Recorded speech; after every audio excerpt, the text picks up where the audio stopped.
Morning glory and evening grace, everyone. My name's Alex Marlowe. I'm the host of The Alex Marlowe Show on the Salem News Channel, Salem Podcast Network, and the editor-in-chief of Breitbart News, as well as the author of Hugh Hewitt's new favorite book, Breaking the Law, which is out now and very relevant. I will tell you, Dwayne, you'll get a kick out of this.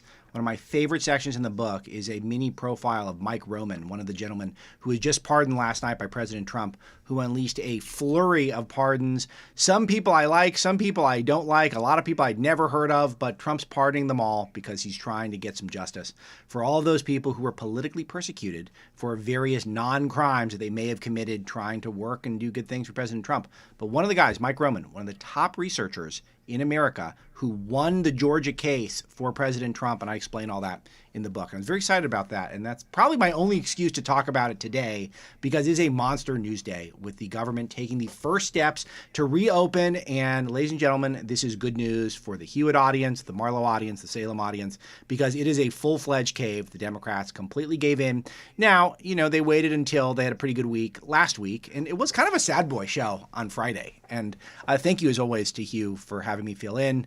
Very nice to be in his shoes and in his captain's chair for the day, and worth the very long drive to and from northern LA County down to lovely Orange County to be here. But this is a good one. This is going to be a fun day, and we've got a lot in store for you. Senator Cotton will join me. Vic Mattis will join me, fan favorite. And then I'm going to play for you something that'll be a world exclusive on the Hewitt Show. I sat down this morning with Congressman James Comer for over half an hour, and the first place any of you will be able to hear it will be on this show. In the third hour, of course, we touch on the shutdown, his auto pen investigation, and everything in between. We'll touch on the 50-year mortgage that's been proposed by President Trump. But the bottom line is the Senate is now taking the first steps to end the government shutdown, with Democrats agreeing to proceed even without a guaranteed extension of the Obamacare subsidies, which is going to, or it already has, angered many in their caucus. And even though they have a commitment, there'll be some sort of a vote on it, but that was inevitable. There was always going to be a vote on extension of subsidies. And I will say that even though on an economic front and a liberty front, I don't like any of these subsidies, on a political front, Republicans it's in their best interest to consider what to do, because healthcare is one of the most complicated issues, as anyone in this show knows. And the solutions are never easy, and a lot of the best solutions on paper are complete suicide politically. So we were always going to have that debate anyway. And so that was really the only commitment that Republicans gave these Democrats, is they will get to have that debate and eventually we'll get to have a vote. But overall, this is a cave, and everyone knows it. And I'll just say before we roll into clips, and producer Dwayne has dutifully pulled 30 clips. We will not get to all 30, but we'll play a lot of these. But I love that. This is a great Dwayne day. I could feel Dwayne's excitement from the road while I was driving down for a show like this. This is a producer's dream day. Yes, absolutely. It is, absolutely. And it's one of these days where the left will speak for themselves. But just note, this is my biggest insight that I can offer here, that the same exact people who had accused the Republicans of keeping the government shut down and saying it was the Republicans who were depriving people of their SNAP benefits and of air traffic control and of military pay, it's going to be those exact same people who are mad at their fellow Democrats for reopening the government and making sure all of those checks come in. So that's where we're at. And I'm told that we've got some limitations on what to play at the top, but we're just going to cut straight to the chase, start getting some reactions here. And let's go to cut 8 with Mark Kelly running to MSNBC's Chris Jansing. I wonder if, as a result, you believe Chuck Schumer's leadership is in jeopardy, and should it be? Well, as I've said, Chris, we are dealing with an irrational president. I know people are frustrated. Okay, pause. Okay, come on. I know, right? I mean, is his leadership in jeopardy? Look at the time. I got to get going here. Dwayne? It's just spectacular. And he dodges twice, he dodges a third time, and he's exasperated to even be there. And then he's on Trump right away. He's right there, back on Trump. Let's roll the rest of it. With leadership in the Senate and the House. I'm frustrated with the White House and a president. I mean, he sued He filed a lawsuit to keep kids from getting SNAP benefits, taking away food from kids for leverage. I mean, that's who the American people should be really upset with and frustrated with, is the guy in the White House. Yeah, honestly, it's all Trump's fault. Trump did this, even though the government's open now and all those SNAP benefits can come back. So it's just the incoherence of it. This is where I do envy the Democrats, is they have this ability to lie. And then they have this ability to not lose elections after blatantly lying to people. As our friend and colleague Dennis Prager has often said, truth is not a left-wing value.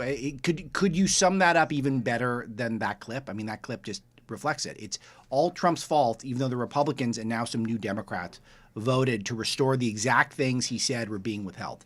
So it's just unbelievable disingenuousness.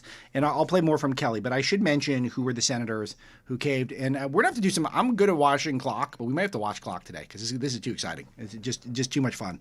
Angus King, independent from Maine. John Fetterman, Democrat from Pennsylvania, who we know is a no-brainer. Catherine Cortez Masto, Democrat from Nevada. Jackie Rosen of Nevada. Maggie Hassan of New Hampshire. Dick Durbin, that's the surprising one in the list to me. In Illinois.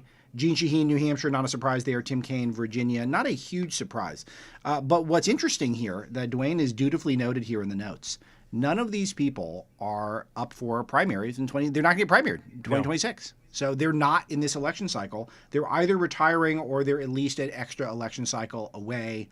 And a lot of them are up in 28, which means they could ride coattails of a left-wing candidate. So they're on safe territory. In fact, it's politically reasonable. I wrote 3 weeks ago that Dick Durbin was likely to cave because he's retiring, and he gives political cover being the Democrats' number 2.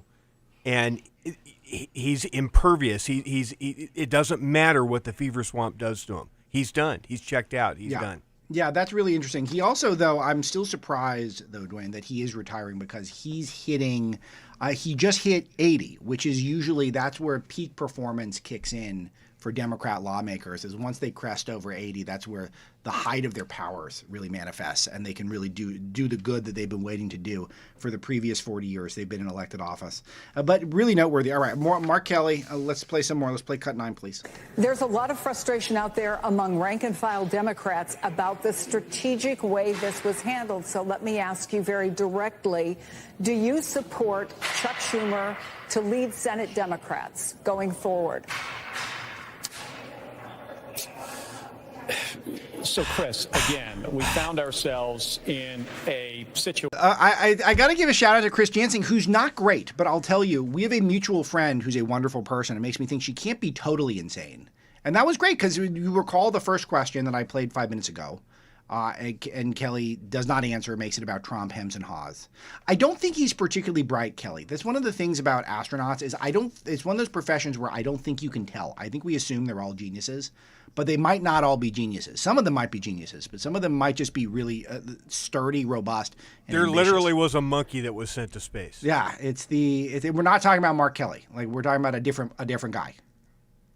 Okay, got it. Just making sure. He's not a monkey. The media matters. I'm making a joke. All right, let's continue. I don't think the Senate has found itself in before. I think under any president, Democrat or Republican, they're going to care about the American people's health care and care if they're going to be able to put food on the table and try to bring down costs, not do the opposite for the American people. So when I hear folks say things like that, I understand their frustration. But I also hope they understand that we all need to be on the same team here. And what matters at this point is restoring these tax credits if we can do it in December. And we're going to work really, really hard. All right. So we got to take a break. We come back. Let's see if Chris Jansing makes me look good and continues to press him for not answering the super simple question. Why would he even show up and put himself in front of a camera and go on TV if he wasn't going to answer this question? This was obviously the question. And I'm about to do the easiest read I've ever done for Hugh, besthotgrill.com, because it's a product I actually use. So you've heard Hugh talk about the good folks at besthotgrill.com. They also make the best gas logs for your fireplace. If you're still burning wood or your old gas log is overdue for a makeover, Rasmussen Gas Logs has a new look for you. They have many finishes, including detailed bark, fresh split, weathered driftwood, that sounds good, and white birch. For rooms with modern or contemporary design, don't use a rustic log set. Check out Rasmussen's popular fireballs to keep your fireplace appearance in alignment with the room's decor. Fireplace is the focal point of every room, so you want a Rasmussen gas log set or fireballs that look great with the fireplace and even better when the flame is on. Yeah, this is a lot of the old timey gas logs look terrible, so it's good. They got an updated look here. Get a free personalized log set sizing recommendation. More information at the USA-made Rasmussen gas logs and Solaire infrared grills at besthotgrill.com. That's besthotgrill.com. American-made Rasmussen gas logs and Solaire infrared grills at besthotgrill.com. I'm a Solaire infrared grill owner. I'm looking at my exact model there on the screen, those of you who are watching. So highly recommend it. It gets hot. It cooks your food fast, gets that nice sear. Are you a steak guy, Dwayne? Oh, absolutely. I'm a steak guy. I've got one of these as well, and it does get hot. It gets redder and hotter faster than blue sky after last night's vote. That's really funny. That's funny. That is a very subtle segue to get back to work, Marlo. Let's talk about the news here. All right. It's not just the char that you get on your steak, the crust they call it. All right. Let's play some hostage video. So some of these Democrats, I listed the 7 for you: King, Fetterman, Cortez Masto, Rosen, Hassan, Durbin, Shaheen, and Tim Kaine, voting to reopen the government. And inevitably, we were going to get some good hostage videos, right? Of them trying to explain themselves. These are going to be high energy, I'm sure. Let's play Dick Durbin, cut 17. After lengthy negotiations, an agreement was reached with the Republican Senate leader, John Thune. We will agree to open the government until January 30th, 2026.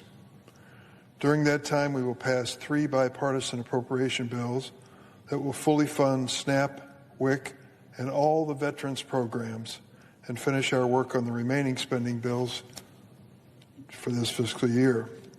This is just red hot content right here. Dwayne, pause. I gotta. It's a hostage video. I gotta say that honestly, he would look no different if there was a gun in his back. Right? He probably would be more enthusiastic if he'd fake it a little bit better. Right. And also him saying all these programs that we were just told Republicans were blocking them. Yeah, funny that. Isn't that something that all of a sudden he's agreeing with the very premise that the Democrats said they were blaming on the Republicans? It's so interesting because we just talked past each other for a month and a half, and it's just then we're exactly here, exactly where we thought we'd be. All right, go on some more. Give me some more. Firings during the shutdown and prevent future ones through January 30th. We credit Senator Kaine of Virginia for this provision. Leader Thune has also promised the Democrats an opportunity before mid-December to present a Democratic bill on the floor with proposals to change the law and protect American families from dramatic health care premium increases. It is my fervent hope that this ends up being a bipartisan effort.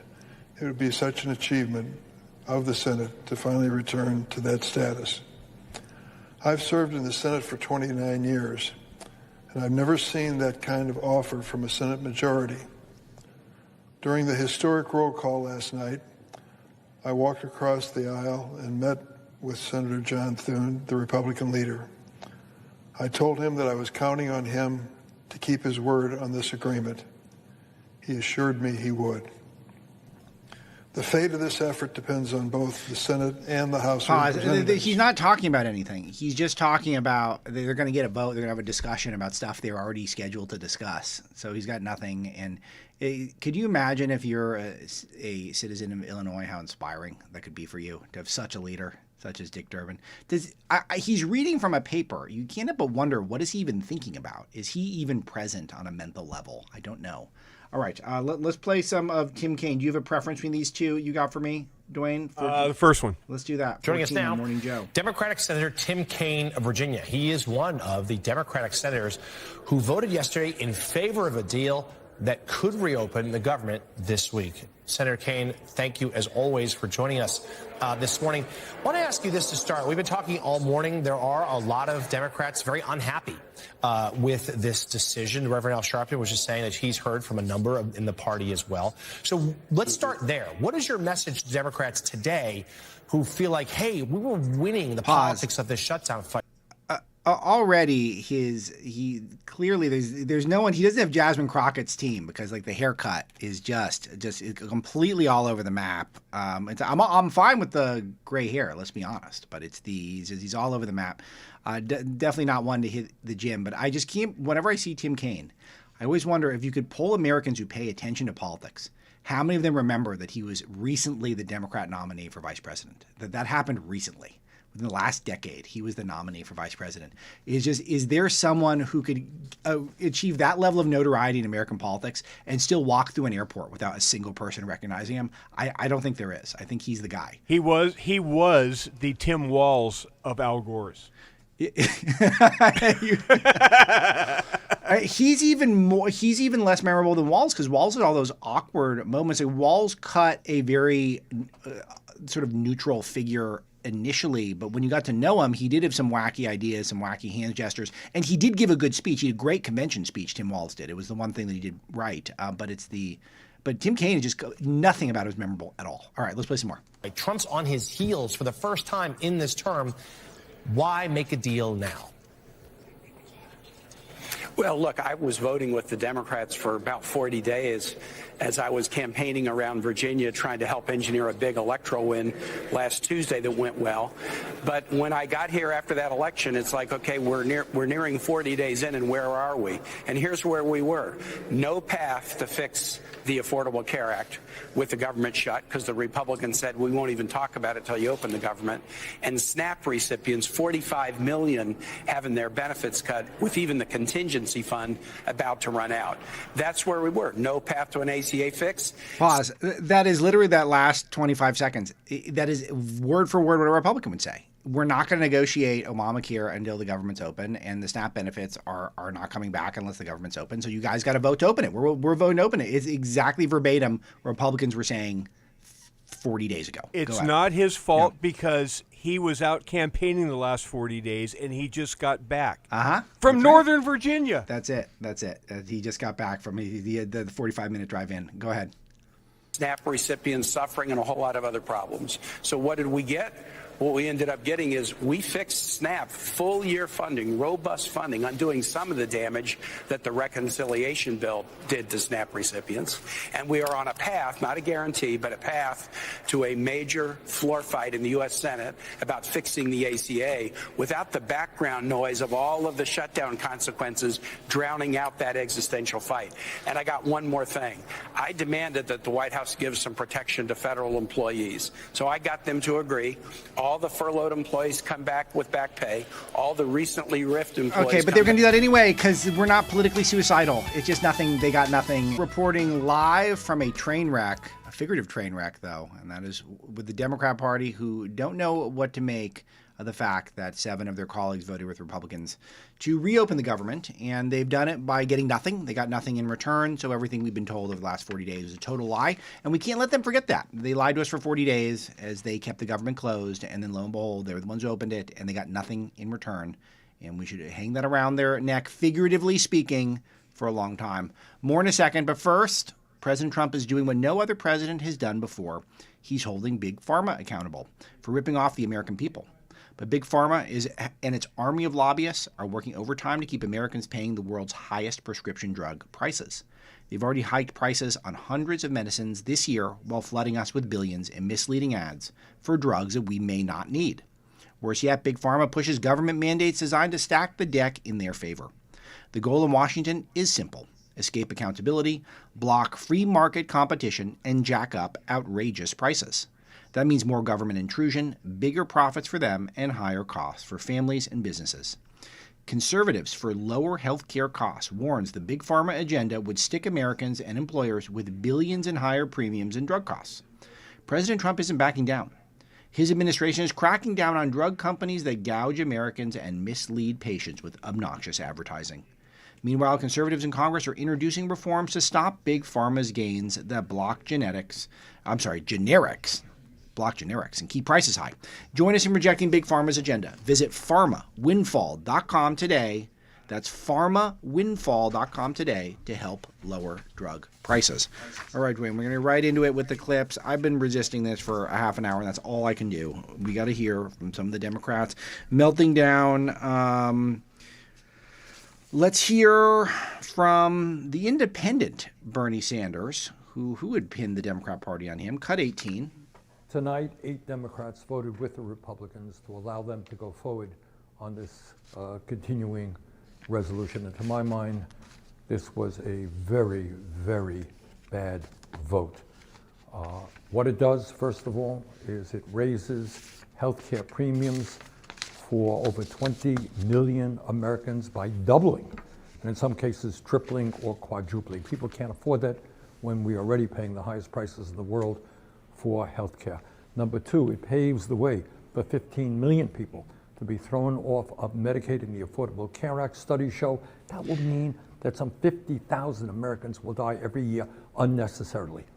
Okay, pause. So far he's accusing Democrats of killing 50,000 Americans a year.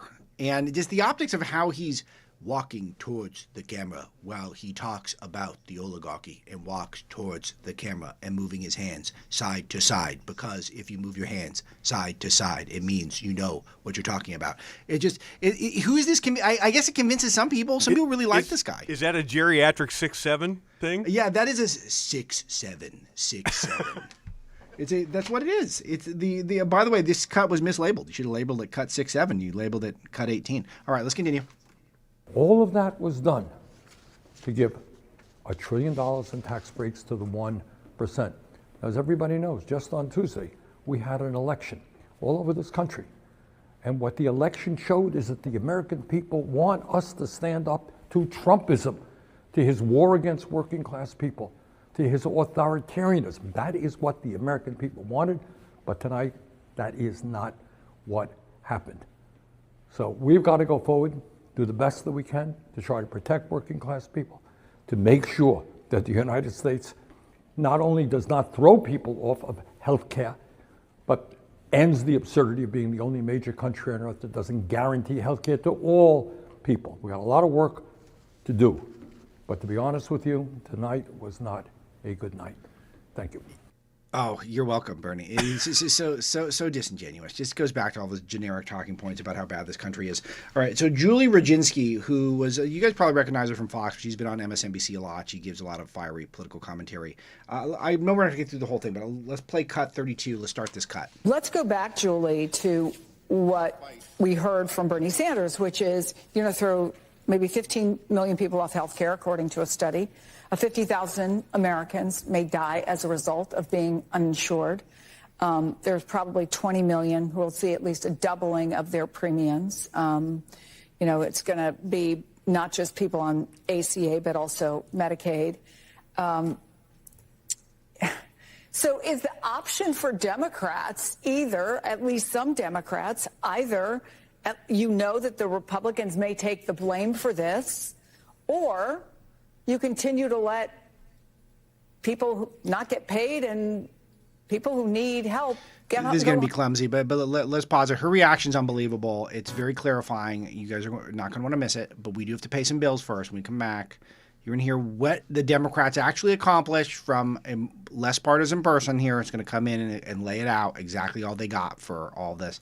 And I'll give you a hint. It may or may not be nothing. That will be the gist of it. Right before the break, I started a clip on MSNBC where a pundit was being teed up to comment on how the Democrats basically abandoned all the things they hold dear by caving to the Republicans completely and voting to open the government. Julie Roginski. I should get that pronunciation right. I'm supposed to be professional here. Let's play the rest. Great. I mean, it's such a Rubik's Cube of ridiculousness. I mean, listen, I've run campaigns many times in my life, and you plan for contingencies. And what I don't understand is what these members or these senators planned for, right? They should have planned for this alternative because they would have known that Donald Trump does not care, as you point out. So what was the point of inflicting all of this pain What was the point of doing any of this if they weren't going to go through with it? And look, the reality is Bernie Sanders is absolutely right. Their own constituents, and I don't mean the Democrats' own constituents, I mean Mike Johnson, who by percentage represents part of a state that has the second highest number of people on Obamacare, on the ACA, who need these subsidies desperately, right? Who has SNAP, these are people who desperately need SNAP benefits. They're hurting their own constituents, and yet. This is very well said, and you just wonder how Democrats. The last part I will note that's obviously debatable, but Democrats want to talk about health care whenever possible because they feel like they can out-message us on it.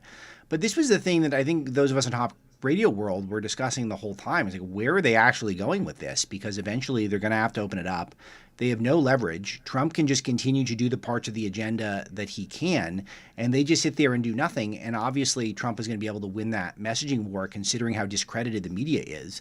It was completely discredited after the way it handled the election in 2020 and 2024, and then particularly after the way they tolerated just these insane, vile individuals who were besmirching Charlie Kirk and his institution and his family in the aftermath of his assassination. After that, the media trust is zero. So, of course, whoever had the agenda, whoever able to act more on it, which was Donald Trump, was going to win this thing in the end.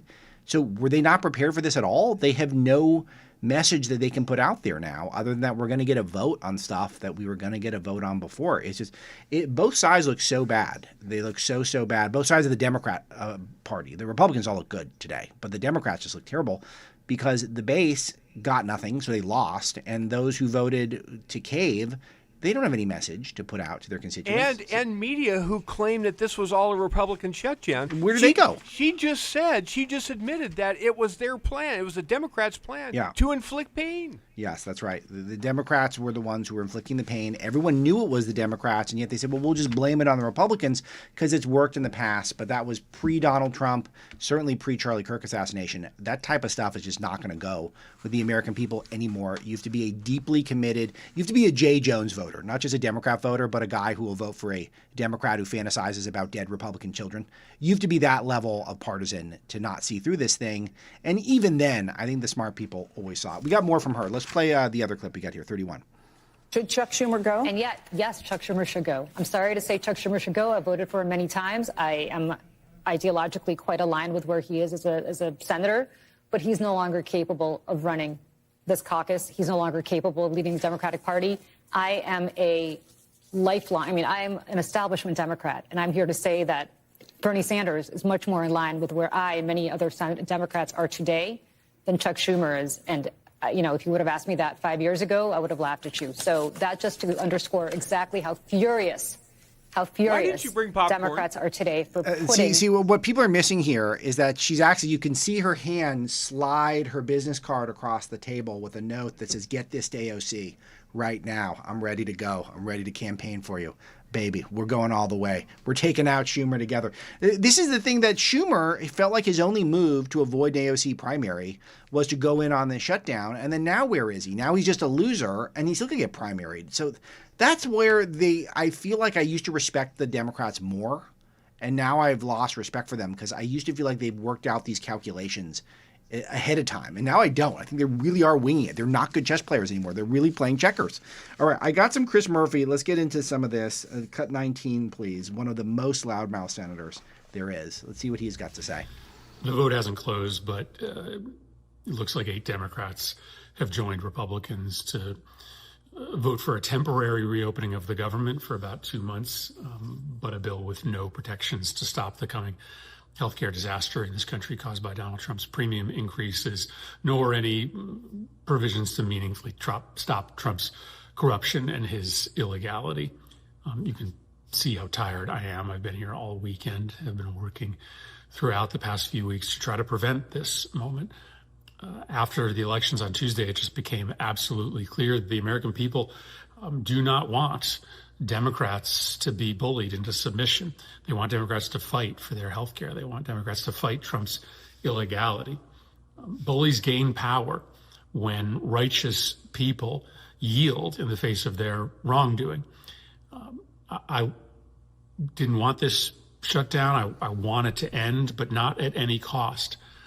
And of course, I wish that there was a path to saving this democracy and saving people's health care that didn't involve pain.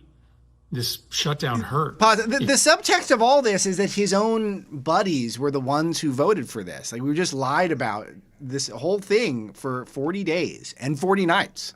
And we were told about that it was really the Republicans who were stopping all this stuff. And then 7 Democrats that actually, Senator Murphy, you're wrong. You're the one playing politics. I can't resist mentioning with this guy, because I don't have a chance to do it enough, that he left his family and entered a romantic relationship with this woman, Tara McGowan, who runs the Courier newsroom, which is literal fake news. It's actually a fake news enterprise. I wrote about it in my first book, Breaking the News, was a very successful book. And I looked into Courier Newsroom, which is funded by Laureen Powell Jobs, who owns The Atlantic, the Emerson Collective, and all sorts of Democrat, parts of the Democrat superstructure, both in terms of media and politics. She funds all sorts of candidates. She's very close friends, if not best friends, with Kamala Harris. She's one of the main villains in the institutional left beyond George Soros. She might arguably the number 2 most prominent donor. And she has this thing called Courier Newsroom, which the whole design is to get fake left-wing Democrat talking points into your feeds, particularly on Facebook and other social media, with fake news, but it's really Democrat talking points. So you click on something and you think it's a news item. It's not. It's actually just Democrat talking points. And he left his family for this person who spends all day manipulating Democrat voters with fake news. So that's the type of leader the Democrats are elevating right now. And he had a big sad last night. And I'm glad he just had the time to record that video for us. We're playing a very tired Senator Chris Murphy, who is just exhausted because he's been fighting for you, the American people, for 40 days and 40 nights. And he did not win this one. So let's hear him continue to explain what's going on, Mr. Did. But unfortunately, I don't think there is a way to save this country, to save our democracy, without there being some difficult, hard moments along the way. Pause. We can't save this country unless we Democrats, who completely lost power, get our way every time, without any exceptions whatsoever. It's just, it's so idiotic. It's just, I'm stunned that people still, that's why last Friday on our show together, that's why I was so troubled by it. It's that the people still vote for people like Jay Jones, fantasizing about murdering Republicans. That was so disturbing to me, because I find this so unbelievably unpersuasive. Even if you didn't agree with his politics, it's so unpersuasive. Give me some more, Dwayne. Came out on Tuesday in huge numbers, and yes, it was a referendum on Trump, but it was also a referendum on us. And I think there's going to be a lot of very angry people out there in this country. I know there will be a lot of angry people out there in this country, having watched. Pause. He's trying to cry. He's trying to summon the tears. Can he do it? Can he get the tears going? And it's going to be a race to the finish. Because, dear God, can't he have a staffer get him an onion? Someone start meatloaf prep right now. We got to get this thing going. No, he's trying to get the waterworks going, but he's only got 70 seconds because for the TikTok audience, that's all the time they got. Okay, a little more. Let's join with Republicans. And we still have fights ahead where we've got to be able to unite as Democrats. This won't be the only consequential moment between now and next November. But there's no way to defend this. And you are right to be angry about it. I'm angry about it. And I'm just going to get up tomorrow and go to work to try to convince all of my colleagues that this is a unique moment, and the necessity to stand and fight, even when it's hard, even when it involves pain, is necessary, more necessary today than at any point during any of our. So painful to talk about things that will never happen on MSNBC. That is the definition of a painful job. And Chris Murphy's got it. Look, these people should bring more to the table than what they're doing. And they're very vulnerable politically. I spent a lot of Friday's show very negative on how Republicans are doing, but the opportunity is so wide for us. It's so vast because we're not up against any significant talent. They're fighting amongst themselves, which is glorious. That's usually us. We're usually in this position. We have been lately. We got to cut that out, and we got to unite and understand that these people are very vulnerable. They have no message. They're not persuasive when they try to deliver the message. They do the fake crying, the fake tiredness, and they're not offering anything to the public other than we're going to debate healthcare. Okay? All right. We should come up with a retort to that. But other than that, we get a lot of running room here as a conservative movement. And that's why we're standing united here at the Hugh Hewitt Show. It's sort of a party show today. A lot of good news today. It was a sad boy show on Friday. It was still good. So I like the sad boy show sometimes. It's nice to be on the air when there's tough news to deal with. But today has been a positive day because we've got, 8 Democrats who joined Republicans, and I said 7 earlier. That's fake news. We're going to have to do a correction from earlier in the show. 8 Democrats have voted to join Republicans and reopen the government. Remember, it was the Democrats who insisted on keeping the government closed. They had ample opportunity to vote to open it. They never took it or offered anything reasonable as a compromise to Republicans. So we got the 7 plus Angus King. Angus King, technically an independent, though he caucuses with the Democrats. Fetterman, Cortez Masto, Rosen of Nevada, Maggie Hassan of New Hampshire, Dick Durbin, Jeanne Shaheen, Tim Kaine all voted with Republicans. And they are going to be opening up the government. Eventually, we'll look at the exact package, and I'm sure Hugh will have a great breakdown for you when that comes out, and we'll get some details from Senator Cotton here next segment. But we're trying to make heads or tails of what this means and where we go from here. And I think there is a monster opportunity here for Republicans, monster opportunity to pin something on Democrats. I will tease that for a second because first I want to share some audio with you. This is Speaker of the House Mike Johnson declaring victory, and I think he usually finds the right words for such situations. So let's play cut 6. Good morning, everybody. I'm very thankful to see you all this morning. I'm thankful to welcome you to what appears to be the beginning of the end of the longest government shutdown in U.S. history, as shameful as that is. I don't think it's coincidental, you know how I think, but it's after 40 days of wandering in the wilderness and making the American people suffer needlessly, some Senate Democrats finally have stepped forward to end the pain. It appears to us this morning that our long national nightmare is finally coming to an end, and we're grateful for that. At least some Democrats now finally appear ready to do what Republicans and President Trump and millions of hardworking American people have been asking them to do for weeks. But as we said from the beginning, the people's government cannot be held hostage to further anyone's political agenda. That was never right. And shutting down the government never produces anything. It never has, if you study history. And so here we are. That's right. They held the line and it worked out. This doesn't always work out for Republicans, so I am heartened to see that happened this time. But here is where I feel like the Democrats are caught into a corner. I want to play Jeanne Shaheen, who was one of those Democrats from New Hampshire who voted to reopen the government. Let's play cut 13. One of the Democrats who voted yes last night, Senator Jeanne Shaheen of New Hampshire, joins us now. Senator, good morning. Thank you for being with us. Let's just start with asking you to explain your vote. Why did you feel like this was the moment to cast your ballot to reopen the government? Well, I think the shutdown has really, as Joe said so well, crystallized for Americans the fight around health care and who's for making sure that people can afford their health insurance and who's willing to let them pay higher costs. It gives us the opportunity to have a vote on a bill that we will write by mid-December, and Americans will have another chance to see who's on their side and who's not. I hope that our Republican colleagues understand now that this is an issue that affects millions of Americans, and we need to address it. But unfortunately, after 40 days, we've got, as you pointed out, air traffic control that's a mess. We've got government workers who are not getting paid. We've got people who can't get food. We've got mothers and children who can't get their WIC benefits. And so we need to end that suffering. There it is. We needed to end that suffering. Who ended the suffering? The Democrats who changed their vote. That was how the suffering ended. So it was the Democrats who were imposing the suffering on all of us. And she said, we can't keep people suffering. And so that's the clip. People need to play that clip, isolate it, attack ads, all of that coming up in 2026 and beyond. That was what the Democrats wanted to do. They were ones who were imposing suffering on the public, as admitted by Democrat Jeanne Shaheen. So that's the whole point. That is why it's such a big moment. It's such a big moment that this happened. All of that mealy-mouthed stuff ahead of time. Their word healthcare, just mark this down. This is their new word democracy, which they'll keep using the word democracy too. But they feel like if they just say healthcare, they score political points the same way they say, well, democracy, democracy, democracy.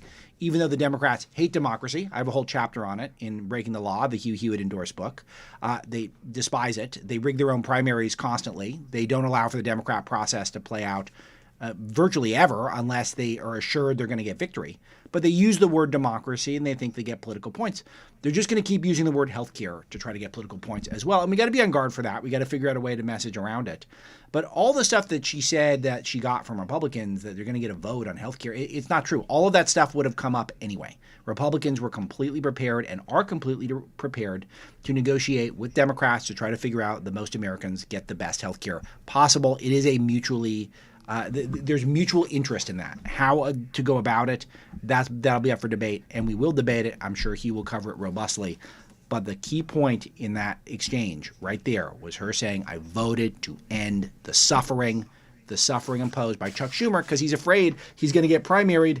And I'll tell you what, I still think he is going to get primaried. I don't think he has avoided major problems, even though he does have the support for the Democrat minority leader in the House, Hakeem Jeffries, most powerful Democrat in the House.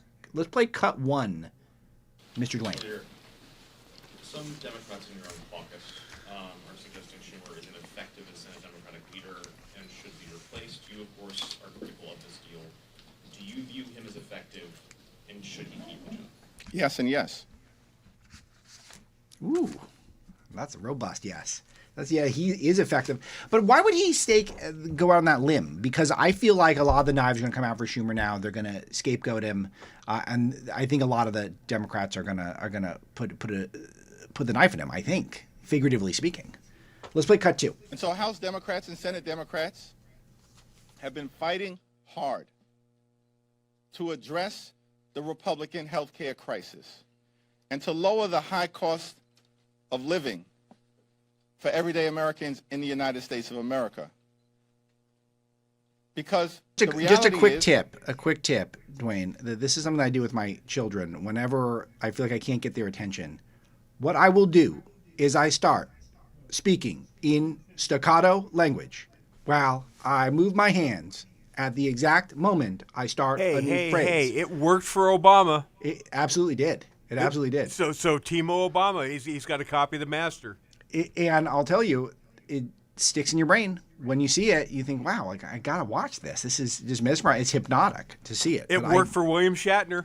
It really did work for Shatner. that was I hadn't made that connection, but that's exactly what he was doing. He always talked like this. Right, always. To be dramatic. That's it. So he's got it. And he's got the hand gestures, too. This is a whole new thing in the hyper-visual age where everything is on camera, is that you have to keep the visual presentation in mind constantly. And the hand movements, it's just a whole new art. We got the Sanders going back and forth. But Trump is he's the best at it. He's the one, he moves his hands in a way that does compel you. But Newsom, a lot of people make fun of Newsom because he does these very strange hand gestures. Those of you who are not watching the streams or on Salem News Channel, you're missing a lot of my dramatic interpretation of all this. But let's play some more audio. America is too expensive. And far too many people are struggling to live paycheck to paycheck. They can't thrive. They can barely survive. And that's why Democrats have been waging this fight. And we'll continue to wage this fight. No matter what comes over to us from the United States Senate to the House of Representatives at some point this week. Our position as House Democrats has been crystal clear. We will sit down with any Republicans, anytime, any place, anywhere, in order to find a bipartisan path forward, but we're not down with their my way or the highway approach to government. All right, so he says Democrats are all voting no on whatever comes their way. Let's see if that's true. Mark that one down as well. Let's see if he keeps his entire conference together and united on this. I don't think he will. I think, and Dwayne agrees with me, I think there's going to be some real caving that goes on the Democrat side. Under the Obama and Biden administrations, regulators pressured banks to close accounts for industries and individuals they didn't like. This politically motivated debanking trampled on the freedoms of American businesses and citizens, putting government in the business of punishing people it disagree with. It's still going on. Melania Trump just reported she got debanked this year. Thankfully, President Trump has taken divisive action to stop it. His executive order calls out regulators who abuse their power and makes clear that debanking must end once and for all. But lasting reform requires more than one order. It requires Congress to act. That's why Americans for Free Markets is thanking President Trump for standing up for freedom and urging Congress to follow his lead. Together, they can establish a national fair access standard to prevent services from being denied based on political, social, or religious views. This will bring clarity, consistency, and long overdue accountability to financial regulation. To protect the financial freedom of every American, Congress must build on Trump's leadership, update outdated laws, codify his executive orders. Americans for Free Markets is calling on Congress to ensure the abuse of power can never happen again.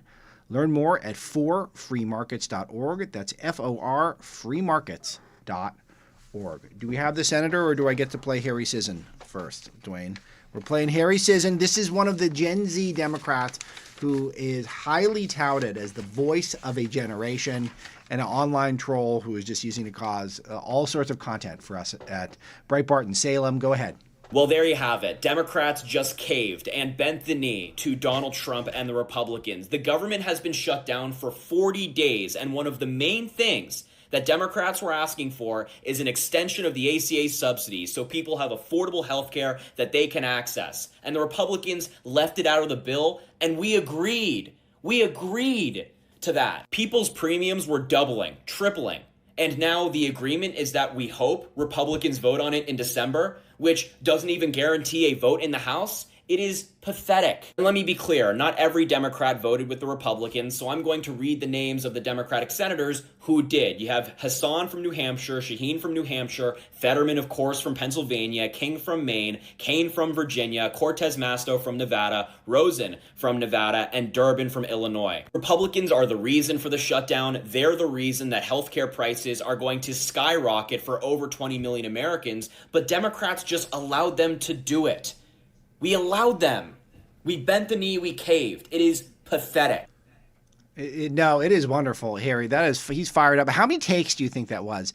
Dwayne, do you think he's got a filter on? I'm guessing you're not my resident TikTok guy. But I am not all about the TikToks, but it feels like a filter though. Like that wasn't a one take. That was not a one take, and he's got the jawline going. I know he's a young guy and he stays in good shape, but it does feel like that's, I don't know. I'm skeptical. I'm skeptical that's the real Harry there. But that's exactly the content that we need, and I'm wondering, they think that they can win some sort of a civil war where woke makes a comeback and the hard left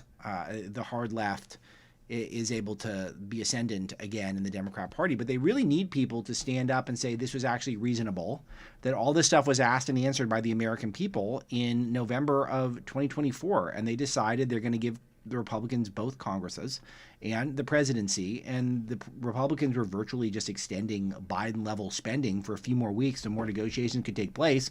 They might end up being pretty reasonable on health care. I mean, there are people who are clearly not, I would say, a hardcore right wing on some of these issues. J.D. Vance might be one of those people. You might be able to broker something meaningful, but instead you burn out all the goodwill amongst yourselves. You burn out goodwill with Republicans. And what do you get in return? You got nothing. You got absolutely nothing in return other than a bunch of content for shows like ours. So I'm very grateful for that. I'm grateful that Democrats did totally bend the knee and to get that commentary from the great Harry Sisson, who I always look to for my political commentary. That's exactly the type of spokesperson that I think the Democrats need and they deserve. And we're happy to have him. Okay, let's see what else we like. Don Lemon, another selfie video. Don Lemon, cut 27, please. Look, don't let him spin you. The Democrats caved. People have been asking me, what Democrats caved? I want to know. We need to know. Okay, so these are the Democrats who voted to cave to the Republicans. 8 Democratic senators are Dick Durbin, Maggie Hassan, Angus King, Catherine Cortez Masto, Tim Kaine, Jean Shaheen, Jackie Rosen, and John Fetterman. They joined the 52 Republicans in this procedural vote to reopen the government without a guaranteed extension of healthcare subsidies. Just a promise to pick it up and maybe vote on it in December. Come on now. It's just, why couldn't we have a live studio audience today, guys? I mean, this stuff is just, it's just hilarious. Every last clip puts a smile on your face. Seth Moulton, who's one of the least insane Democrats in Washington, which isn't saying much, he calls on Chuck Schumer to go. This is not a radical guy. Let's play Cut 33, please. Yeah, and do you think that need for a change in leadership would also extend to Chuck Schumer if you were elected to the Senate? Yes. Would you want to see? Okay. And yeah, no, I'm not going to run on a new generation of leadership platform here in Massachusetts and then go down to Washington and vote for the status quo. And so I've been very public about that. Again, respect his service, but time to move on. And my opponent has not. He keeps dodging the question. Yeah, so Democrats shut down the government for 40 days and 40 nights, asked for basically nothing. No one knew exactly what they wanted. They got literally nothing other than a bunch of content for us on social media.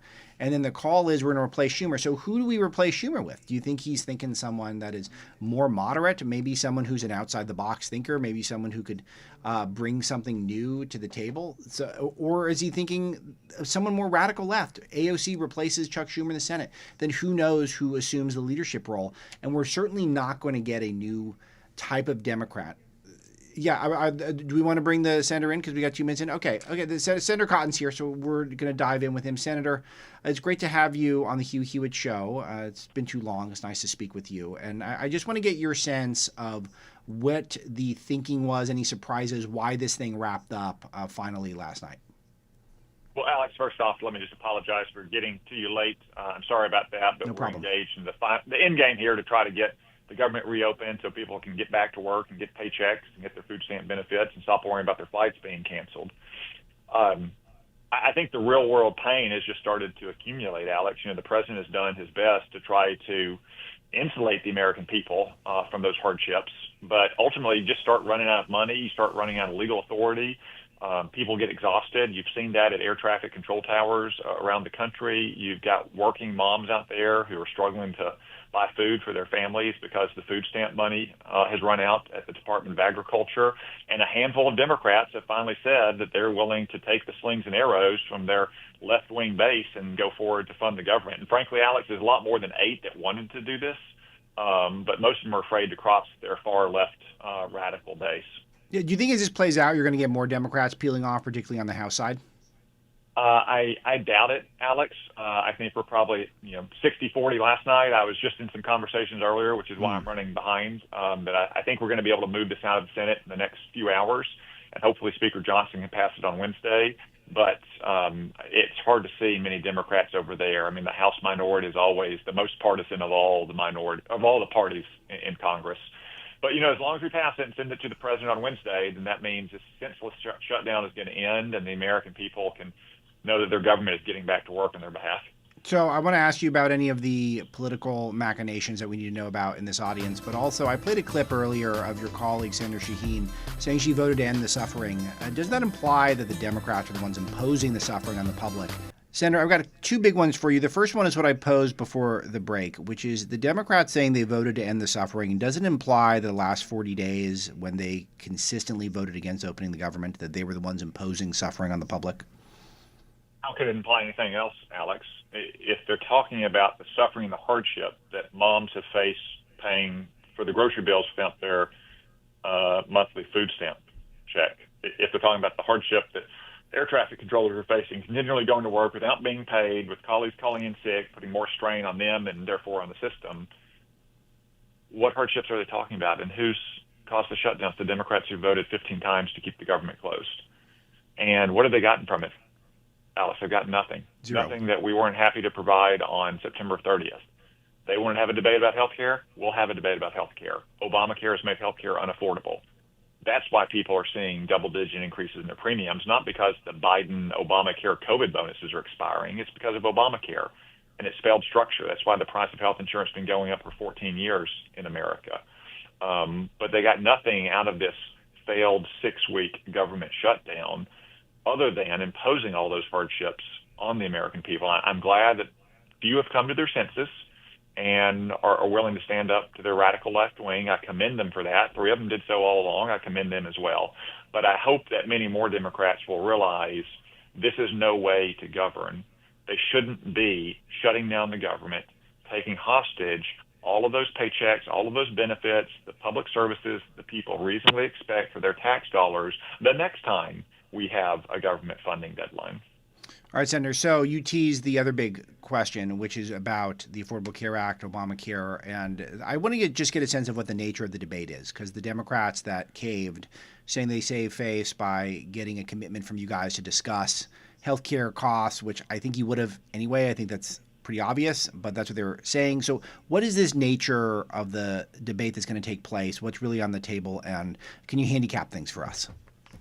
Alex, it'll be nothing more than a normal Senate debate on an issue of timely importance. Many Americans are concerned about their health insurance premium increases, not just the small handful of people who are on the Obamacare exchanges, Alex, but the more than 100 million Americans who get health insurance through their employers as well, because Obamacare imposed lots of needless regulations on those plans that are driving up the price of health insurance for Americans who get it on the job, not who get it through Obamacare. Just to give you one simple example, Alex, I mean, Obamacare imposes a basket of required coverages on all insurance plans.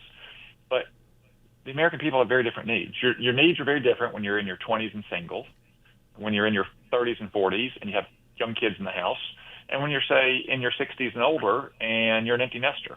Why shouldn't Americans be able to shop for the health insurance that fits their needs? That's what we do with car insurance. That's what we do with home insurance. That's what we should do with health insurance. So we're happy to have that debate next month, probably after Thanksgiving. We'll let the Democrats have a vote on whatever kind of big government statist-like system they want to run. But the solution here is not to keep throwing hundreds of billions of dollars in subsidies to insurance companies to fix Obamacare's problems. The solution is to fix our healthcare system. Right. And so this is what's tricky here, and it connects with the other major conversation of the last week, which is with affordability, is that the task for folks like you in the Senate and in elected office and people like me in media is that the left is what caused the affordability crisis, and yet they're proposing more of what they've done as a solution. The same thing's going to be with healthcare. A lot of the reason why healthcare is so expensive, it's gotten exponentially more expensive since Obamacare became the law of the land, and their solution is going to be essentially more Obamacare, ramp up something similar. And so we're going to have to outmessage them on this. Where do we begin? Well, I think one is just to remind the American people that Obamacare is a failure. Ironically, it's called formally the Affordable Care Act, but it's made health care unaffordable. Again, not just for those people on the exchanges, but for anyone who gets private health insurance on the job as well. And there are some pretty simple things that we can do to help bring down the price of health insurance, like allowing people to put more money into a health savings account, allowing them to get the kind of insurance that fits their needs. You know, young single people or older empty nesters probably don't need, for instance, OBGYN coverage. That's different if you're a young married couple and you're planning on having kids. There's lots of things we can do, common sense solutions that's going to help people buy the insurance that they need at their stage of life that is affordable for them, that doesn't require more regulation and more spending from Washington, D.C. Senator, I got 20 seconds. What's next on the agenda for you now that we're getting the government open? Well, we're hopefully going to pass some of those year-long funding bills so we don't allow the Democrats to take the government hostage again. And then, of course, the annual defense bill is coming down the pike as well to make sure that we're taking care of our troops, getting them not just the pay that they lost this last 6 weeks, but the training, the weapons, the equipment they need to defend our nation. Senator Tom Cotton of Arkansas, well done in the 20 seconds. That guy can count as well. Thanks, Senator. Vic Mattis is my next guest from the Washington Free Beacon, Weekend and Culture editor there and co-host of the Getting Hammered podcast with Mary Catherine Ham. Now, Vic, what's funny is that the first time I ever met Mary Catherine was over a decade ago when she was visiting my neck of the woods out here in the greater LA area to host for Hugh Hewitt. And that was where I met her first. Super charming individual, as everyone knows, who has a television over the last 15 years. But you're a fun guy, Vic, and I like this because this is a fun day. What is your reaction to, as Dwayne was telling during the break, this is his melting chocolate bunnies day for the left? Yes. Hello, Alex. Thank you for having me on the show and for guest hosting today, doing a great job. It's great because you get to see them say, well, once again, the Democrats are snatching defeat from the jaws of victory. And they're very upset because they wanted to have this discussion about the impending blue wave and the rise and the ascendancy in some places of socialism and how it's going to become much more acceptable and this great mandate for change. And surely, this was an uncomfortable time for Republicans to reckon with. Obviously, you have Virginia, you have New Jersey, New York City to a lesser extent, but decisive wins for Democrats and having to reckon with that and what that means as we get to 2026. And suddenly, 7 very brave Democrats, I'll call them, and one bold independent decided to say, you know what, enough with the shutdown. The election's over. We got what we wanted. Let's have a deal now, because in fact, the pressure is too much. We with the airports and federal workers, folks like Senator Tim Kaine in Virginia, they've got to be feeling the heat. But of course, as you know, Alex, when a Republican breaks ranks like John McCain, he's considered a renegade standing on principle. And when the Democrats do it, it's a great betrayal. This is an interesting point that you make, which is that they frame this, and I haven't thought about this in years, which is that they frame it so that if Republicans change our mind, we're very noble. And if they change their mind, they're heretics, even though they weren't really asking for anything. And all of them acknowledge that there's all this suffering going on. And then these 8 brave individuals alleviate us of the suffering. And yet they're the bad guys if you listen to younger Gen Z left-wing commentators today. Yeah, that's right. If you look at the commentators, the mainstream media at large, the New York Times had a great headline that arrived in my inbox that said the Democrats were winning the shutdown argument. What happened? And they sounded so sad. And certainly those who are thinking about their presidential prospects in 2028, they're jumping on that bandwagon too. So Ro Khanna openly saying Chuck Schumer has to go, the Senate Minority Leader. And California Governor Gavin Newsom had one word: pathetic.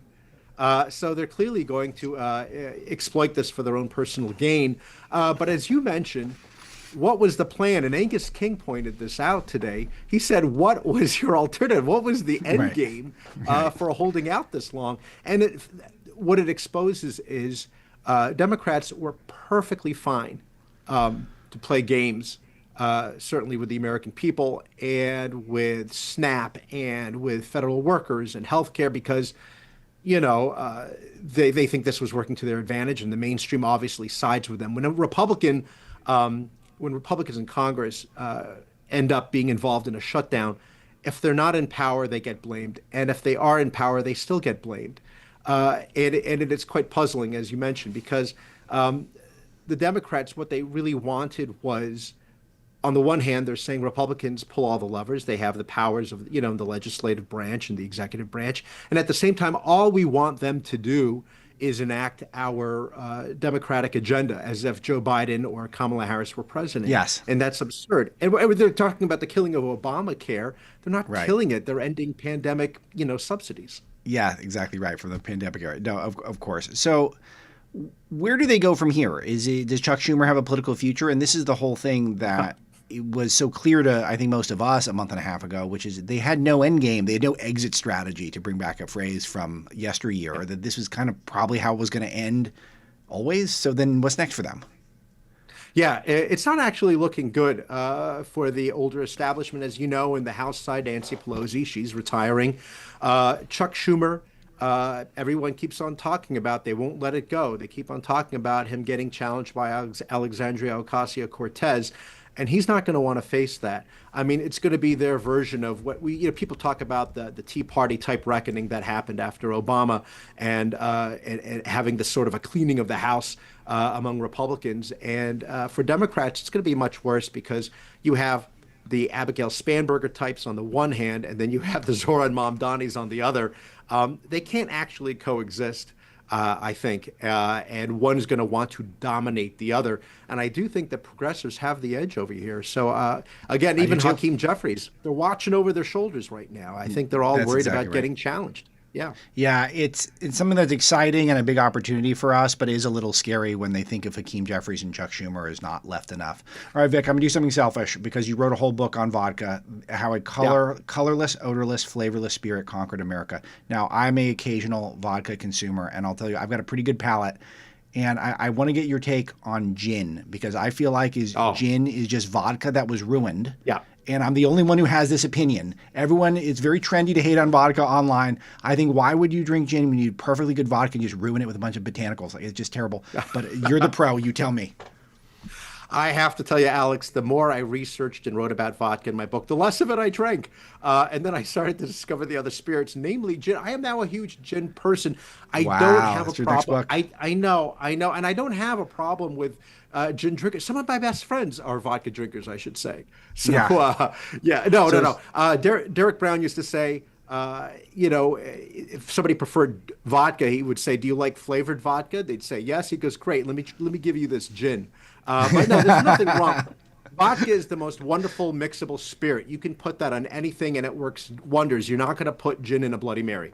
That's for sure. Yeah, no, it's. I feel like though gin's the only one that's ruined. I can get behind all the agave spirits. I think mezcal's my favorite, but Scotch, of course. That's great smoking. American whiskey industry is amazing these days. But I will say that I never understood the gin, and people are very snobbish if you prefer gin to vodka. And you wrote a whole book on vodka. But are you going to write a sequel? Is gin coming out soon? No, I'm always tempted because gin is the big thing, and there have been a few books. But I'm telling you, come back to gin. Don't be afraid of it. Don't think about your college years, Alex. Come back. Well, we'll have to get together, and you'll have to show me what I've been missing.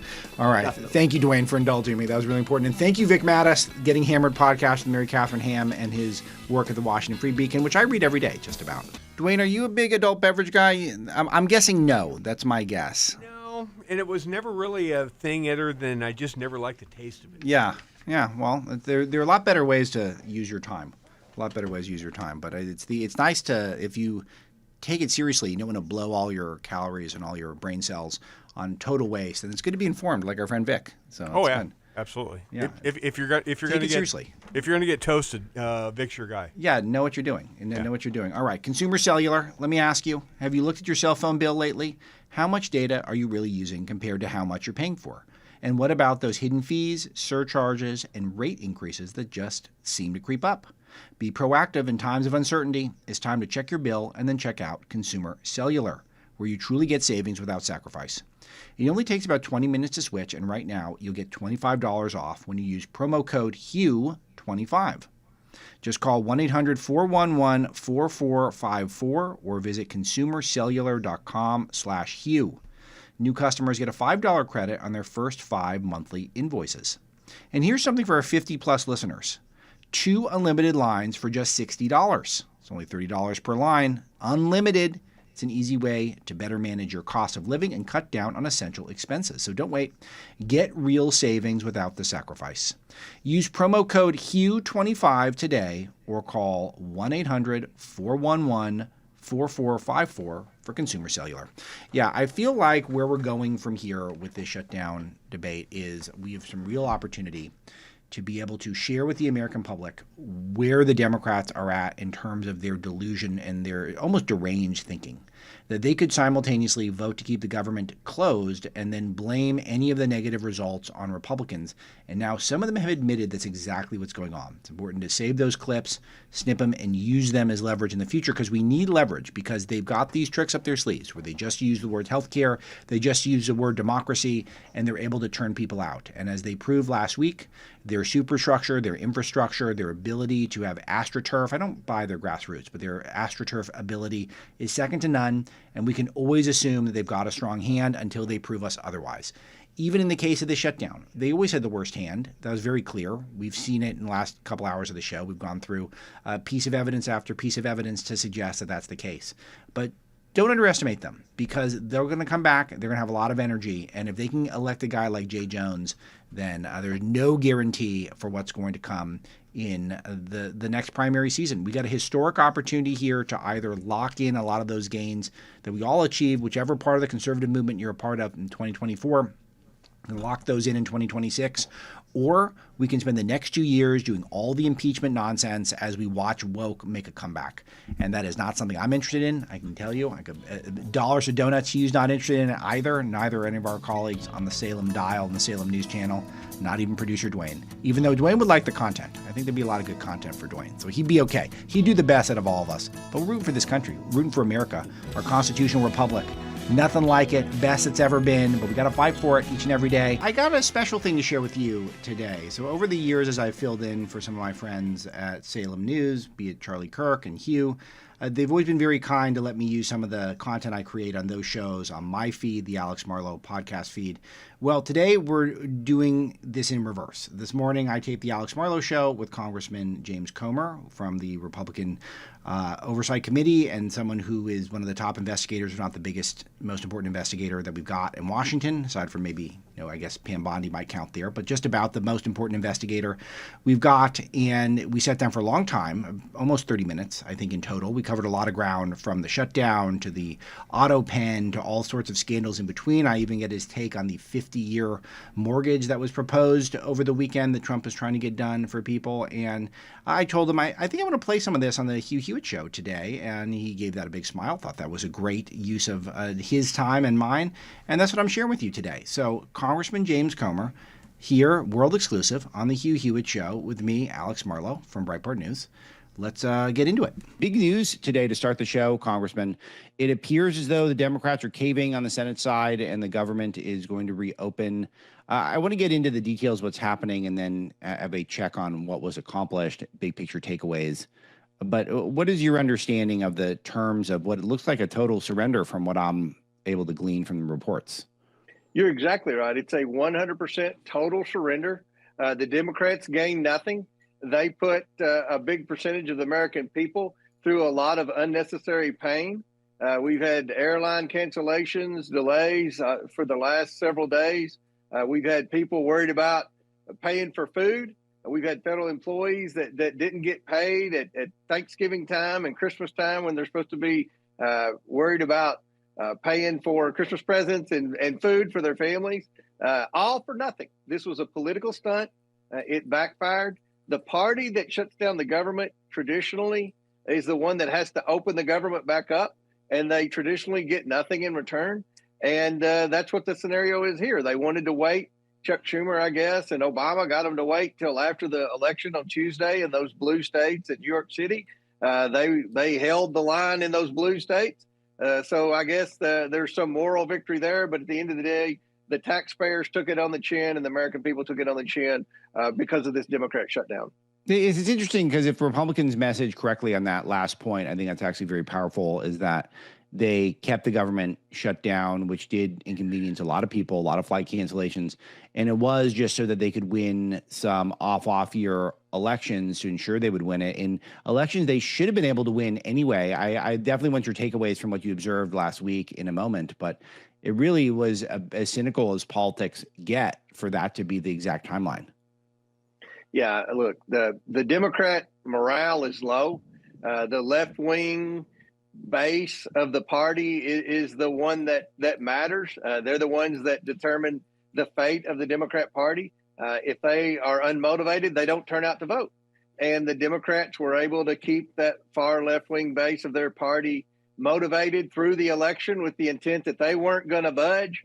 They were going to take Donald Trump down with the American people if they had to fight to spend more money with the government. Once the election results came in and they won the blue states, which was no surprise to anyone, then they said, okay, we're going to cave in. We'll let just enough Democrats cave. 8. If they needed 9, they would have found another one. But they protected their vulnerable members like Chuck Schumer and the others that would face a backlash in a Democrat primary.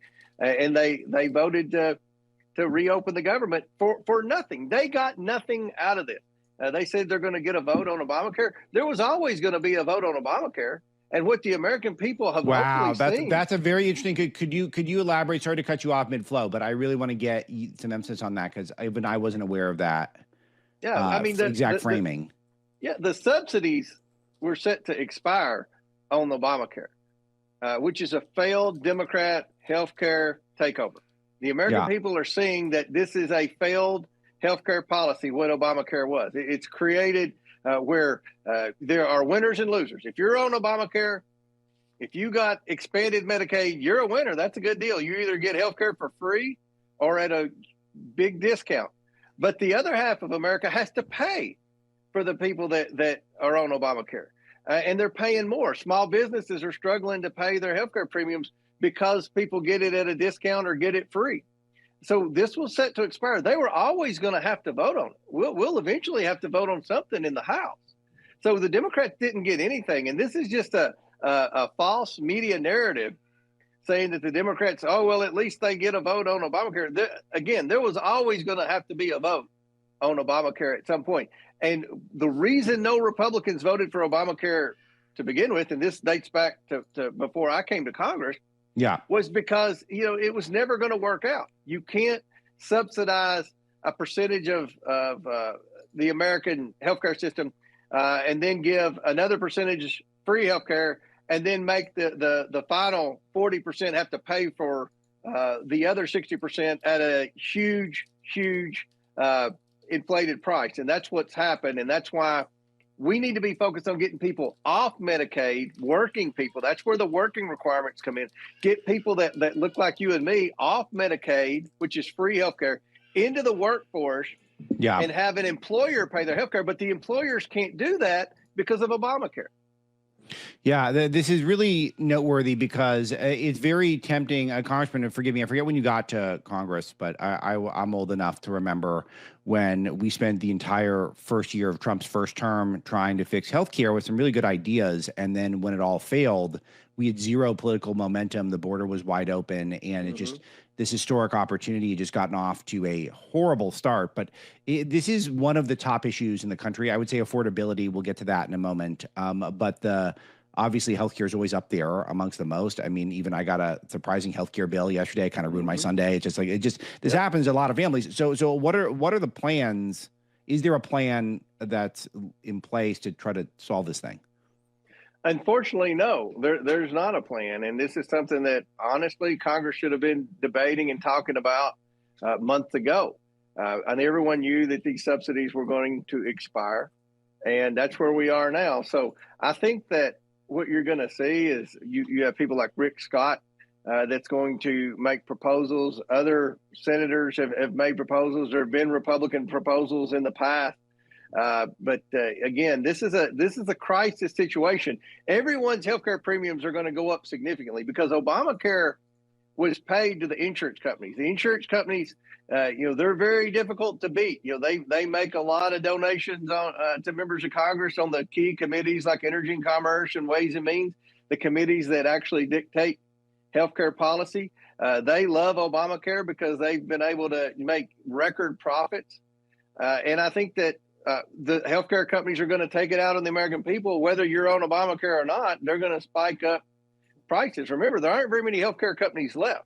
That was a negative result of Obamacare. They drove a lot of healthcare companies out of business, and I think that this should be the number one focus of Congress moving forward. But again, it's going to be hard to get to 60 votes in the Senate on any kind of major healthcare reform, because the Democrats, they want to have this business model to where a significant percentage of Americans, even people that are able-bodied, can sit at home and get free health care through Medicaid. And again, that's not going to work.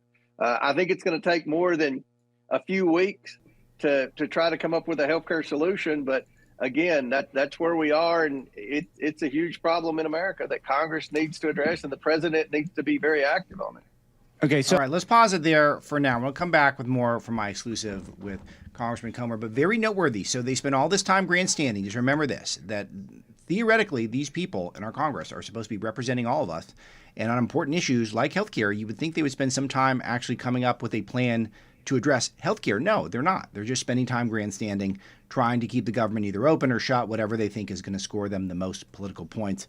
They've completely lost the plot in Washington, but that's not news to this audience. James Comer and I have developed a little bit of a friendship because we have the mutual interest in researching the Bidens, him with subpoena power, me without it. So he had some advantages, but we both have been on this beat for a long time, and we've connected over that. He stopped by the Alex Marlow show today, and we spoke for about a half an hour, and I'm sharing it here. First place to get this information on the Hugh Hewitt show. Let's continue with my interview with Congressman James Comer. So let's return to the shutdown discussion. So the terms of the surrender are basically the Democrats are going to get a vote that you're saying was always going to take place. But they did. It was noteworthy. You said that you feel like they don't have morale because it seems like they're a lot more positive this week than last week. So what do you think from your vantage point were any mistakes the Republicans made to not be competitive in some of these races last week? Well, candidates matter. I don't think we had the best candidate that we probably could have found in Virginia, but that's, a result. Elections have consequences. If you have a primary to try to get the best candidate, I don't even remember who all was in the primary, but, and I liked the candidate in Virginia. We all like her, but it just wasn't able to motivate voters in the same manner that Youngkin had, unfortunately. And that's a tough state. And I think that, with all the federal employees that live in Virginia that missed a paycheck, that motivated them to get out and probably bumped up the turnout. So she had an unfortunate scenario there in Virginia. New York City is a lost cause. I hope that states are making recruitment pleas to the people that are going to be leaving New York City very soon because of this new communist socialist policy that's going to be coming out of City Hall. But those were tough states. Virginia maybe is a purple state, but the other states were tough states. And I think that the real test will obviously be the midterm election. And I think Republicans can and President Trump can campaign on securing the border and being serious about lowering crime and lowering taxes. We'll see what the economy looks like in a year, but I think there are a lot of wins that Republicans can campaign on, and Democrats don't have any. And you look at Twitter right now, and you turn to the liberal networks. You've got the Bernie Sanderses and the Elizabeth Warrens. They're on TV screaming, along with Hakeem Jeffries crying that they didn't get anything, that 10 Democrats folded and all that. That's only going to make the Democrat morale go even lower. What the Democrats are going to be seeing on TV is all the people that concocted the Russiagate hoaxes. They're all going to have to be drugged to court. All the people like Fannie Willis that tried to say Trump committed financial crime, they're going to be on TV in court. All the things about Dr. Fauci, hopefully he'll be held accountable now that our oversight committee has moved to declare the pardons null and void. So I think that all their heroes, James Comey and Elizabeth Warren and Dr. Fauci, they're not having a good day right now. Their fortune isn't going to improve any over the next 6 months. So I think the Democrat morale will continue to decline, and hopefully Republicans will be happy with the accomplishments of the Trump administration during the first year. Well, they see a real window here, which is that they can claim that they have a better plan on affordability, even though, Congressman, we know that the main reason why the country feels unaffordable for so many people is because Democrat policies and overspending, deficit spending, nonstop government promises that never get delivered. So we know that, but they did outmessage Republicans in this race on that topic. So what is the solutions, both messaging and policy wise, that you feel like Republicans need to start working on in this regard? Well, that is a tough issue for Republicans. There's no doubt about it. That's what cost us the midterms during the last Trump administration. There's no question about it. We went all in at President Trump's request to repeal Obamacare. The one part that we left in on the House version of Obamacare was to protect people with pre-existing conditions. We went to the Senate, and you had Rand Paul and others saying, "Well, that's Obamacare light." But I think we all agree, if we don't protect people with pre-existing conditions, the insurance companies aren't going to insure people that are sick. They're just not. I don't trust the insurance companies.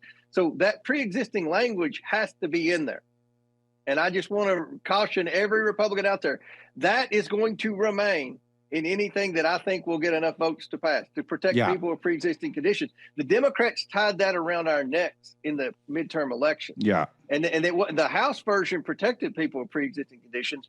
What the Senate was trying to do, you had people trying to take that out, some of the more, I guess, conservative members.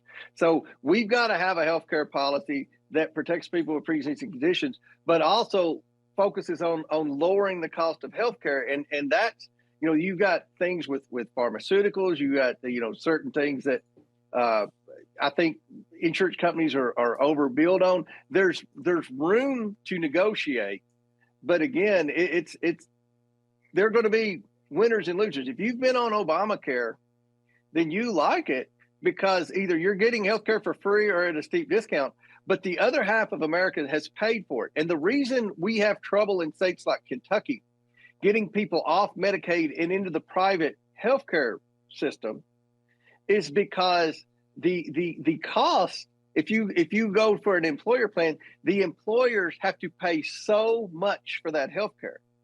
They can't afford to bring in those entry level people and pay healthcare benefits. They're hesitant to hire those people and give them full benefits. So that's where Obamacare failed. They failed the working class people, the working poor, and the employers who are trying to provide it want to provide it, but they can't afford it. And every small business owner in my district's been reaching out to me with the price tag of what their new healthcare is going to cost next year, and it's significant. So the healthcare system's broken, and I hope that we can have a meaningful debate on this. But, again, it's going to be hard. The liberals are going to go all in. The media is going to go all in. They're going to, try to convince the American people that the Republicans caused the problem when it was always going to fail. There was never a path to success with Obamacare. And I think they knew that, and they wanted a federalized healthcare system. That's what the Democrats like Bernie Sanders have always wanted, to where 90% of Americans are on a government healthcare plan, and then the wealthiest 10% either have their own private health insurance or they pay as they go. All right, so let's idea there, Dwayne. I mean, that is such a crucial point the congressman makes, and this really is a blast from the past. I feel like we haven't had this conversation in, I don't know, it feels like 15 years, but I think that's exactly right. I think Obamacare was always meant to be a way to get us on the path where we're basically a socialist system, and then they could just come in and eventually do single payer. I think that's what the left has fantasized about for the whole century, and that's essentially what things are turning into. I've got my entire wife's side of the family is all in the healthcare world, and the vast majority of costs are paid by the government at this point. The out-of-pocket costs by a normal American consumer is very small, maybe a quarter in total. Yes, literally, maybe 20 to 30% max are actually paid by the consumer, and the rest are paid by the government. And is that the America that is an ideal scenario for free market type people as you and I are? Probably not. I'm playing with you my interview with James Comer that took place right before I came in to host Hugh's wonderful show. And we'll pick up right after Congressman Comer made an amazing point about how the Democrats knew Obamacare was never going to work. It was just the proverbial camel's nose under the tent, as producer Dwayne would say, to try to get us a single-payer, government-run health care. And we're well underway towards that, and that is what is going to be the next battle, it looks like. If the Democrats have anything to say about it, we've got some other agenda items we on the right would like to accomplish. But let's play more from the interview. Here we go. Own health, private, or pay as they go. All right. So one idea Trump had for the answer to affordability is the 50-year mortgage, which is one of these things where I kind of like some of the idea behind it, but also the only reason why it's necessary is because people feel like they can't pay off a house in 30 years, and we just have this culture where everyone is just taking on just massive amounts of debt, and it's very hard to get ahead the more debt you accumulate. So I feel like it's a decent solution, but it's also a solution that in a way is only necessary because of the problems that we have that really need to be addressed more than the solution itself, if that makes sense. So I just want to get your take on it, because this is one where a lot of my team is on the fence on this one. Yeah. I'm skeptical. That's adding more debt. So someone has to if you're locking in a rate for 50 years, that's going to be what's called in the secondary market, that you're going to have, Fannie Mae and those entities that are subsidized by the government that are going to be backing that. And the problem we have with our $38 trillion national debt is that we're almost to the point to where people are going to stop buying our debt. That would make it even more difficult for 50-year mortgages. So if you're going to have a 50-year mortgage with a fixed rate, I think that's going to be a hard sell moving forward, where we have so much national debt. Because again, somebody has to buy that debt, and the banks themselves aren't locking in. They're not going to be the ones that lock in a 50-year interest rate. That's going to be in what's called the secondary market, which is going to have some type of federal government backing and involvement. And I think it's very difficult to do. Probably would have been a good thing when we had about $16 trillion in debt, but now that we got $38 trillion, I think that's going to be a hard sell out there. And I don't know that will help our overall interest rate picture. We've got to get interest rates lower. And I think that's where the focus needs to be, is somehow to try to have policies that bring interest rates down the old fashioned way.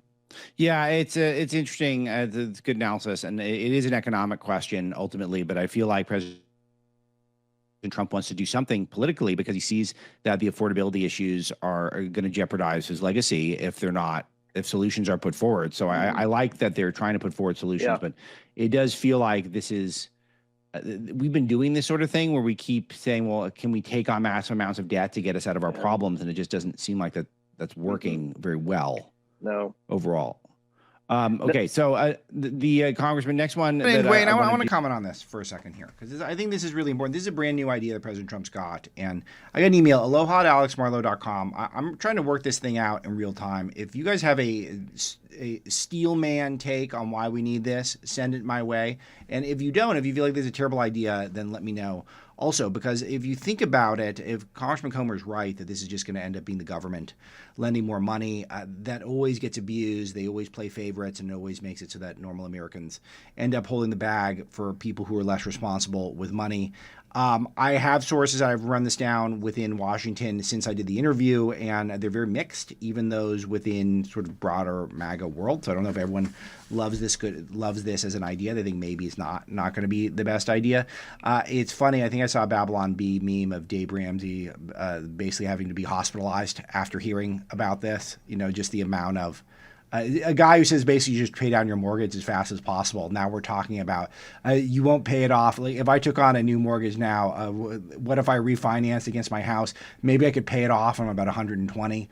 It's not exactly logical how this could work out. But that's you do the accept, Dwayne. You do except if it's a 50-year mortgage and you pay double principal on it, you're still going to pay it off in 20, 25 years. Yeah, you could. And it's a lower payment. Sure, it is. It gives you more options, which I generally like that. And it gets people into home ownership, which really does up your responsibility. You just become a better citizen if you're a homeowner. We want people owning homes. Drives up the house prices for people like me. You're thinking what I'm thinking, that our houses just got way more Absolutely. Way more expensive. My retirement just got more sound. Yeah, mine too. No, it's good. We got that equity going here. So that's why you got to get into the homes fast. The smartest thing I ever did financially was trying to get a home the second I could afford it, and that was it. So recommend that to all of you out there who are not in that boat yet. One thing I've learned about filling in for Hugh, I think this is my 5th day filling in for him, is that he's got terrific sponsors, terrific advertisers. WebRoot, total protection, no exception. Holidays are forgiving for cyber criminals. Holidays are for taking. Cybercrime spikes during Black Friday and Cyber Monday. Over half of U.S. shoppers worry about getting scammed. Fake emails, bogus shipping notifications, and phony online stores are everywhere. One wrong click and your data could be gone. Protect yourself with WebRoot Tool Protection, the all-in-one cybersecurity identity protection solution. Get 60% off for a limited time at webroot.com/Hewitt. Real-time antivirus, firewall, and web threat shield to block malicious sites before you visit them. Plus, password manager, system optimizer, VPN, and identity protection that includes up to $1 million in reimbursement if your identity is stolen. This holiday season, you need WebRoot Tool Protection, WebRoot Total Protection, our all-in-one product for individuals. 1 identity and 5 devices, and families up to 10 identities and 10 devices. Protect yourself and your family from cybercrime this holiday season with 60% off WebRoot Total Protection at webroot.com/Hewitt. 60% off at webroot.com/Hewitt. Let's get back to my interview with Congressman James Comer. Address with you is if you look at the tariff dividend that the president's also proposed, tariffs are going great.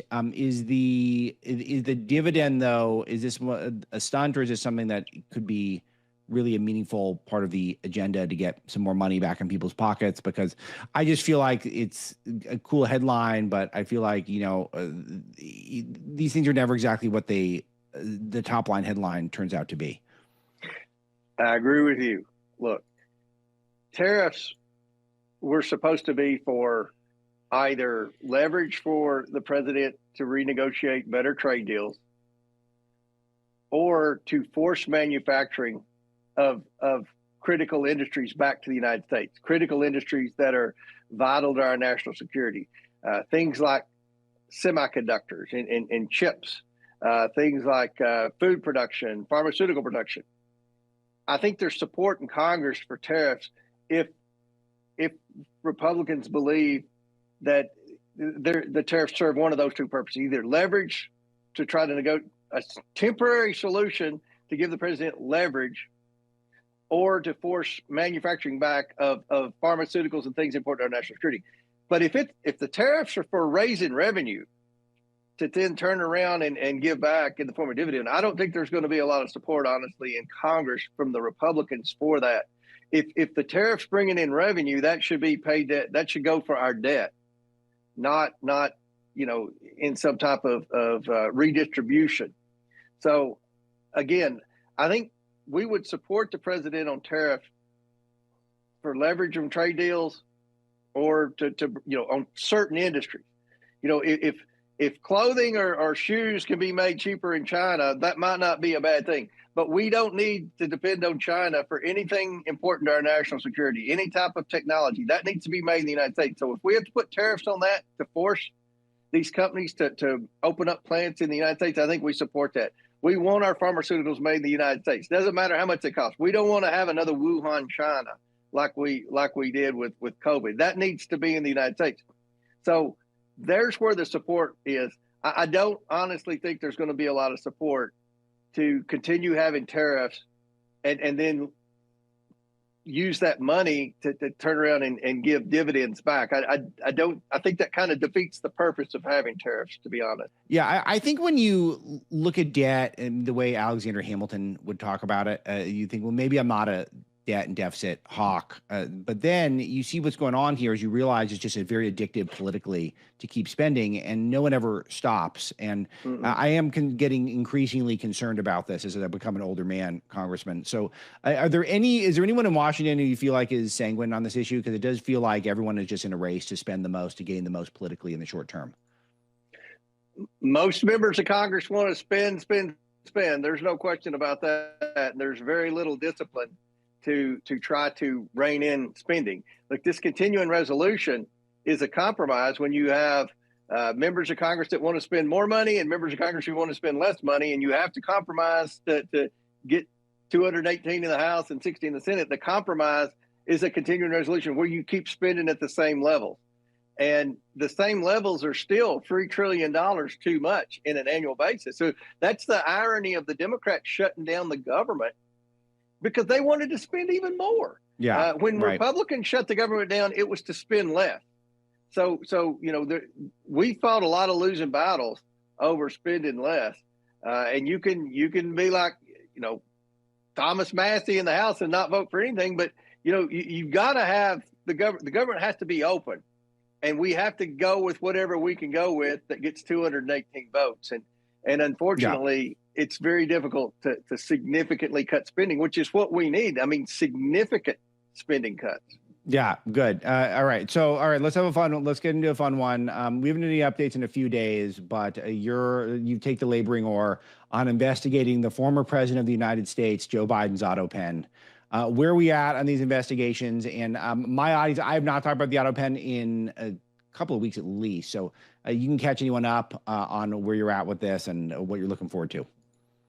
Well, we've concluded our investigation. We brought in the top 12 people in the Biden administration that had anything to do with the auto pen. We identified those people. We brought them in. I think 8 of the 12 answered our questions. 4 of the 12 pled the Fifth Amendment to avoid self-incrimination. But we got a lot of information from those 8. We subpoenaed all the notes, all the calendar, the president's calendar. We subpoenaed emails. So we have all sorts of evidence that suggests that the Biden Department of Justice was warning the Biden inner circle about the overuse of the auto pen, especially on legal documents. Wow. They were asking the Biden administration, does the president even know who all got pardons? Which would, and then one email said, well, they consulted with the vice president. The vice president didn't have authority to pardon anyone, only the president of the United States. There were no notes of Joe Biden ever sitting in on any meeting about pardon. There were no meetings set on his calendar to discuss the thousands of pardons. And then when the pardons were issued, they were signed with the auto pen on days when Joe Biden was supposedly in the White House. So he had pause right there. No notes and no meetings. That's a headline. In fact, I'm going to write up that headline. Breitbart News. Extremely grateful that he was allowed for me to fill in for him the last couple of shows. I think we're back with a special tomorrow, Dwayne. Is that correct? Is that what's going on? Veterans Day special? So I think Veterans Day, we do a fundraiser for Semper Fi Fund, or America's Fund. So it's raising money for all of the veterans of recent war and recent activities that have caused all sorts of grievous injuries and how they're recovering. Wonderful. So make sure to tune in for that. And now is a good time of year to start donating. I just started my charitable donation season over the weekend, so I'll make sure to check that out as well. Thanks a lot to Adam and Harley and Dwayne. A really great team. Hugh's done a great work, such longevity. I was listening to Hugh when I won't say I was in diapers because that would have been awkward because I would have been in my late teens, but it's been a while that I've been listening to Hugh. He does a great job. It really does mean a lot to me that he offers me this platform. If you like what you're hearing, The Alex Marlow Show, wherever you get your podcasts, Apple, YouTube, Rumble, Spotify, giving me a subscribe is very helpful, and it's on the Salem News channel on weekends, maybe weekdays someday soon, but weekends for now. And my books, if you want some more in-depth thinking, the fresh one, Breaking the Law, on the lawfare against President Trump and his supporters, the extent of which is very, very wide and deep. And I did a great interview with Hugh on that you can find somewhere online. All right, let's play a little more from my interview with Congressman Comer to round things out. Go for it. Role whatsoever in the pardon process. We've proven that. We put that in a report. We made recommendations, which is all we can do. We investigate and make recommendations, which is very frustrating. If I could arrest people, I'd have a prison full of people right now in the deep state. But we made recommendations to the Department of Justice that said the pardon should be declared null and void. So Pam Bondi got it. She acknowledged it. She acknowledges publicly. She thanked the House Oversight Committee for the investigation. And we're waiting for either the Department of Justice or President Trump to declare those pardons null and void. When that happens, someone will file a lawsuit. It will go to Supreme Court. Our investigation should be enough evidence for the Supreme Court to agree with the Trump administration that the pardon should be declared null and void. So we've done all we could do on the Oversight Committee. The ball's in either the White House's court or the Bondi Department of Justice, and hopefully we'll hear something very soon. So what are their options in terms of actually getting some justice here? Because obviously this was, at a minimum, not the intention of what the auto pen was supposed to be used for, and probably illegal. So what are the options here to get some justice? Well, again, the investigation said there were 2 things. Number one, you're not supposed to use an auto pen for legal documents. There was a time when Obama used the auto pen for something when he was out of the country, and it went to court, and they ruled that Obama could do that because he was out of the country. Joe Biden was in the White House, and it was used almost 6,000 times during the last 4 months of from the time of the debate till the end of the Biden administration. So there was evidence where they hid Joe Biden. I think that's a good spot. If you want the whole thing, Alex Marlow Show podcast, but I will say that there's a lot of scandals, and everyone acts like their scandal's the biggest scandal. That's a really big one. Totally unprecedented in our history, and we need some justice, so it's on the Justice Department and the White House.